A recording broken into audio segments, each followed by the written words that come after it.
আজকের ভিডিও দেখে তোমরা যা খুশি মনে করতে পারো, সত্যি আমার কিছু করার নেই। আমি যখন ভিডিওটা করেছিলাম একদম মন দিয়ে করিনি গো। এই ভিডিওটা যখন আমি করছিলাম তখন আমার একদম মনে ছিল যে আমি ভিডিওটা প্রথম থেকে শেষ অবধি করব, কিন্তু মাঝখানে হঠাৎ করে আমি ফোন বন্ধ করে রেখে দিয়েছি, আর সেটাও খেয়াল নেই। তার একটাই কারণ, আমাকে তাড়াহুড়ো করে অর্ডারটা ডেলিভারি করতে হতো। আর একটা জিনিস তোমাদেরকে বলি, এই যে ফায়ার পেপারের কেকগুলো, এগুলো কিন্তু ফ্রিজে রাখতে নেই, কিন্তু আমি এটা কাস্টমারকে একদমই বলতে ভুলে গেছিলাম। হঠাৎ করে আমাকে রাত্রবেলা কাস্টমার ফোন করে বলছে যে আমার কেকটা না মাঝখানটায় বসে গেছে, মানে ওপরের ফায়ার পেপারটা বসে গেছে। এটা তো একটা ওয়েফার পেপার থাকে, তো এটা ঠান্ডা লাগলে, মানে ঠান্ডার মধ্যে দিলে তো এটা মাঝখানটা ঢুকেই যায়।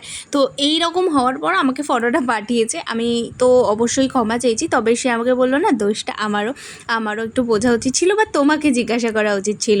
তো এরকম ছোটোখাটো ভুল কিন্তু সবারই হয়, মানে আমিও তো একটা মানুষ, আর মানুষ মাত্রই ভুল হয়। আমি তোমাদের সাথে কিন্তু আজকের একটা পুরো ভুল কেক শেয়ার করলাম। সবসময় তো সঠিক জিনিস শেয়ার করি, আজকের একটু ভুল না হয় শেয়ার করলাম। কেমন হয়েছে অবশ্যই কিন্তু জানিও। আর আমার চ্যানেলটা যারা যারা এখনও সাবস্ক্রাইব করোনি, তাড়াতাড়ি করো। টাটা।